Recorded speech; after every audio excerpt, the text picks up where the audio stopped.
Hello everyone, welcome to another new video. In this video I will show you how to fix failed to play tracks error on Note 60 Pro. Let's start the video if you want to fix this problem. So first of all, go to app library. Here click on settings app. Now in setting, scroll down and click on app management. Click on app list. After click on app list, scroll down and search. Click on music and click on storage and cache if you want to fix this problem. So clear cache music app. After clear cache music app, you will see your problem is solved.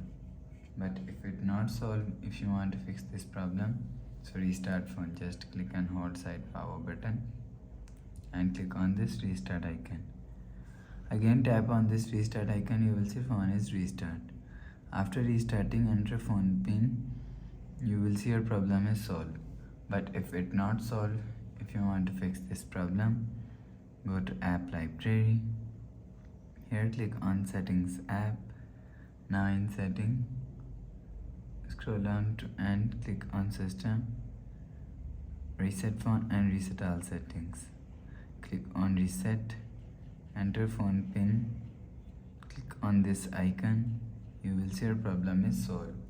So that's how you can fix music fail to play tracks error on. If you like the video, please subscribe. Thanks for watching.